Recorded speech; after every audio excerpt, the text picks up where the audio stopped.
देखिए, आज हम अपने पिछले चैप्टर को विस्तार दे रहे हैं। बात हम कर रहे हैं इम्यूनिटी के प्रकार। हम सहज प्रकार की इम्यूनिटी डिस्कस कर चुके हैं। बात अब हम करेंगे एक्वायर्ड इम्यूनिटी, जिसका थोड़ा सा इंट्रोडक्शन मैंने अपने पिछले लेक्चर में दिया था। फिर से एक बात बता देता हूँ कि वो प्रतिरोध की क्षमता, वो प्रतिरोधक क्षमता जो कोई प्राणी अपने जीवन काल में अर्जित करता है, उसको हम बोलते हैं एक्वायर्ड इम्यूनिटी, अर्जित प्रकार की प्रतिरोधकता।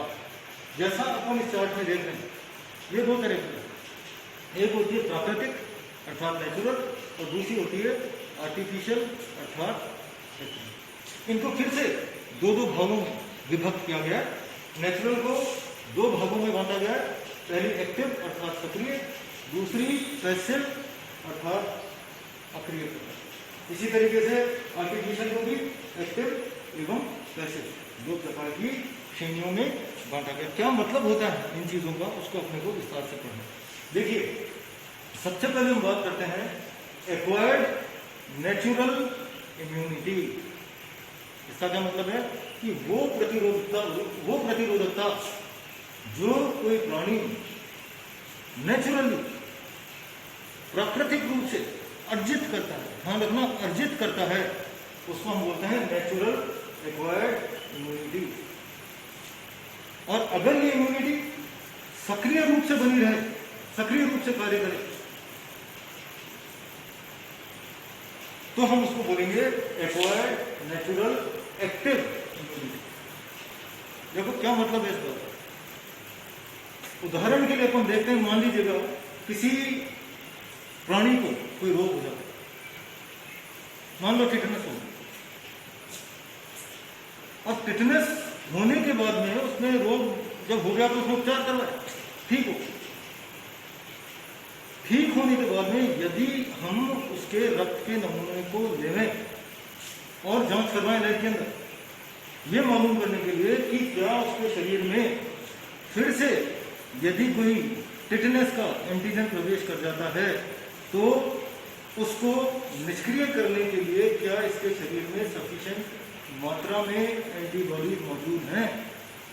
तो क्या हमको निष्कर्ष मिलेगा, ये निष्कर्ष मिलेगा कि भाई जिस प्राणी के एक बार टिटनस हो गया था, दोबारा अगर उसके टिटनस होता है तो उसके शरीर में ऑलरेडी प्रथम संपर्क में जब वो आया था टिटनस के जीवाणु से, उस समय पे ढेर सारी एंटीबॉडीज का निर्माण होता है जो उसके शरीर में लंबे समय तक बनी रहती।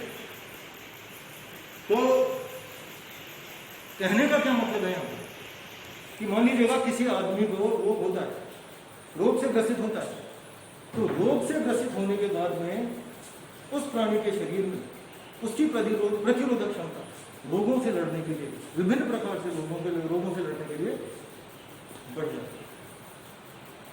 इसको हम क्या बोलते हैं, एक्वायर्ड नेचुरल एक्टिव इम्यूनिटी। अर्थात रोगी होने के बाद में शरीर में एंटीबॉडीज के स्तर में वृद्धि, और इस प्रकार से उस प्राणी की भविष्य में होने वाले उन्हीं प्रकार के सूक्ष्म जीवों से सुरक्षा, उनके आक्रमण से सुरक्षा।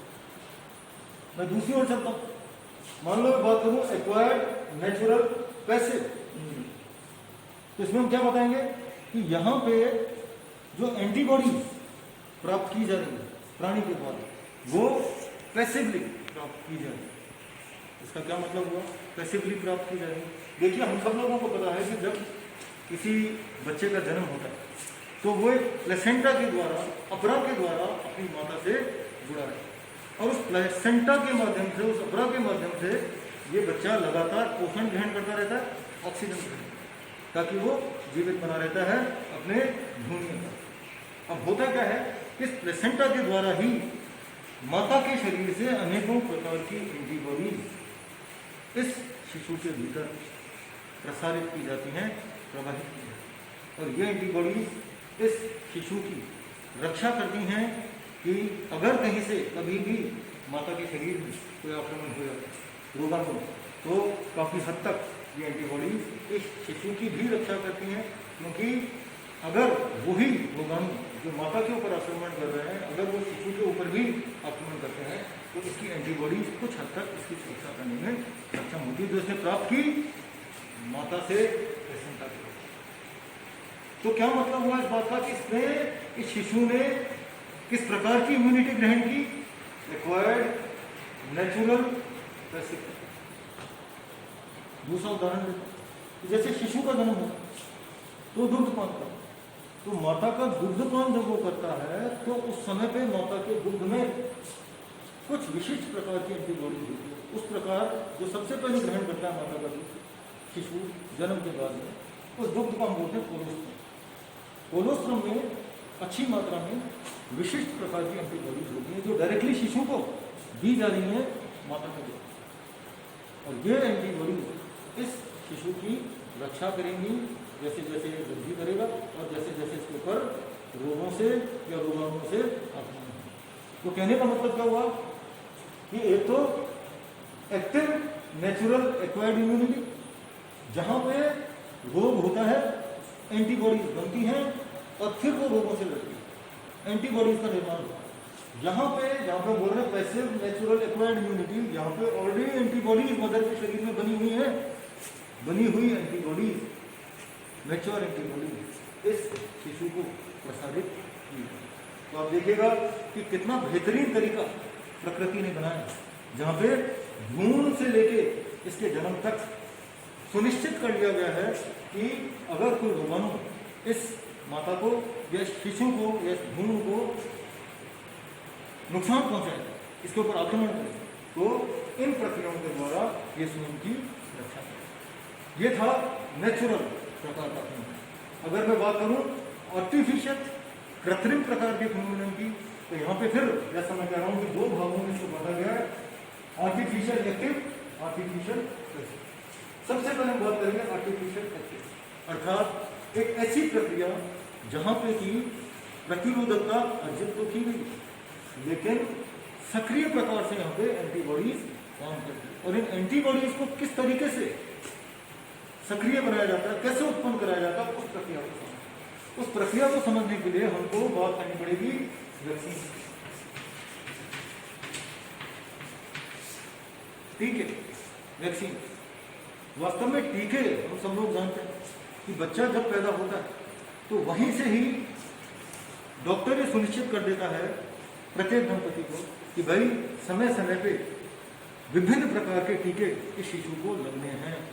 वो टीके क्या हैं? बेसिकली वो ऐसे तत्व हैं, ऐसे पदार्थ हैं, अगर मैं मोटी लैंग्वेज में बात करूं, जो इस शिशु की रक्षा करेंगे जीवन पर्यंत, काफी हद तक इसकी रक्षा करेंगे।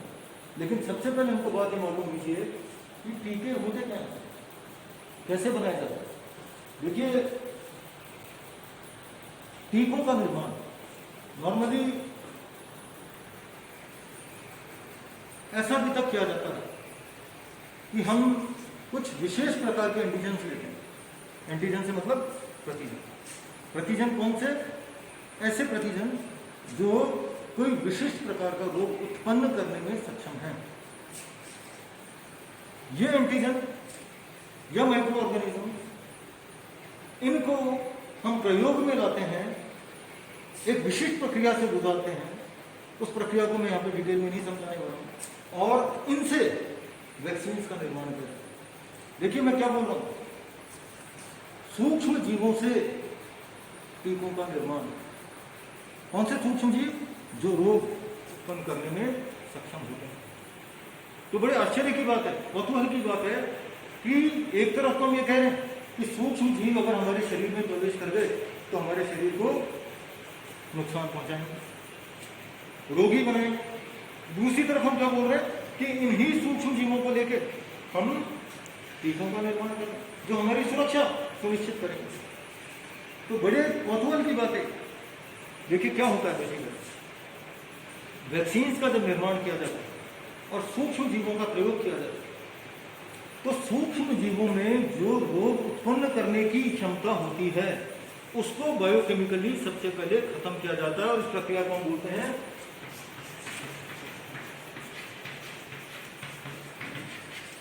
एटीन्यूएशन।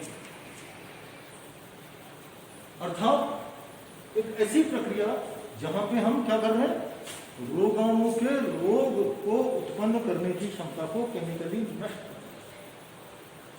और उसके बाद में फिर हम उसको उस स्वरूप में ला रहे हैं जो कहलाएगा। तो वैक्सीन दो तरीके से बनाई जाती है, एक तो होती है लाइव वैक्सीन, जहां पे हम जीवित सूक्ष्म जीव का प्रयोग करते हैं।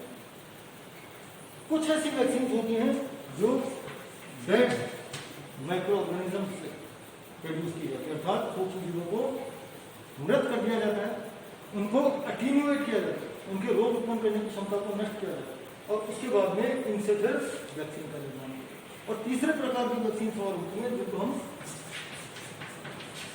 टॉक्सिन्स के द्वारा प्रोड्यूस करते या बनाते हैं। तो तीनों जो वैक्सीन हैं बहुतायत रूप में प्रयोग में लाई जाती हैं। और एक सरल सा उदाहरण मैं आपको देता हूँ वैक्सीन के बारे में। देखिए, पोलियो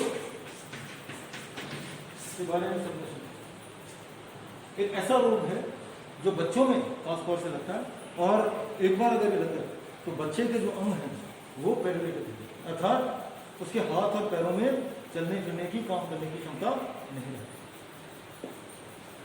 बात यह आती है कि ये पोलियो क्यों हुआ?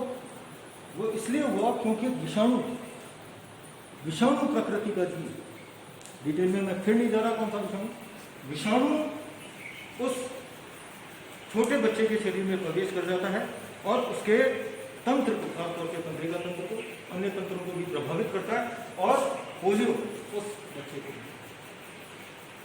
आज से 50-60 साल पहले की बात अगर हम करें तो पोलियो बड़ी सामान्य बीमारी है। आज की तारीख में क्या हम देखते हैं किसी को पोलियो होता है? सुनते हैं क्या करें? आप बोलो साहब नहीं सुना करें।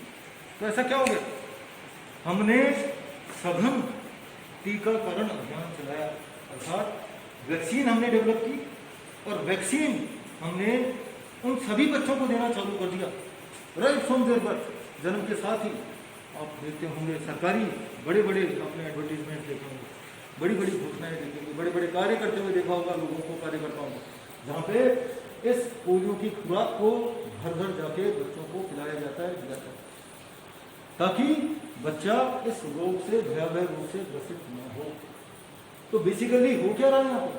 हो ये रहा है कि इस पोलियो को बनाया गया एटीन्यूएट करके, इसकी रोगाणु की रोगजनक क्षमता को खत्म करके इसको इस स्वरूप में लाया गया कि वो अब एक एंटीजन स्वरूप है, परंतु रोग उत्पन्न नहीं कर सकता। उसको शरीर में डाला बच्चे के और वो एंटीजन इस रोग के प्रति ढेर सारी मात्रा में एंटीबॉडीज को प्रोड्यूस करेगा।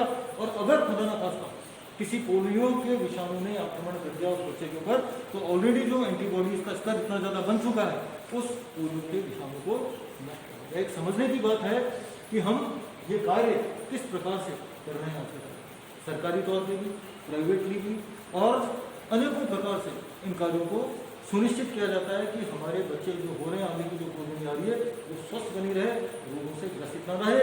और इसके अंदर महत्वपूर्ण योगदान किस बात का है? टीकों का।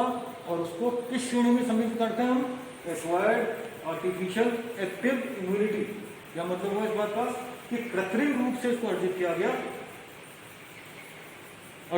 एक्वायर्ड, कृत्रिम रूप से आर्टिफिशियल। और यहाँ पे जो रोगाणु हमने लिए, जो एंटीजन से या एंटीजन के रूप में काम कर रहे हैं और एंटीबॉडीज का प्रोडक्शन कर रहे हैं, तो एक्टिवली पार्टिसिपेट कर रहे हैं इम्यून सिस्टम को सक्रिय बनाने के लिए। इसलिए हम इसको बोलते हैं एक्वायर्ड आर्टिफिशियल एक्टिव इम्यूनिटी, जिसमें वैक्सीन का महत्वपूर्ण भूमिका। आज मैं इतना ही बताने वाला हूँ, इस चैप्टर को आगे कंटिन्यू। Thank you.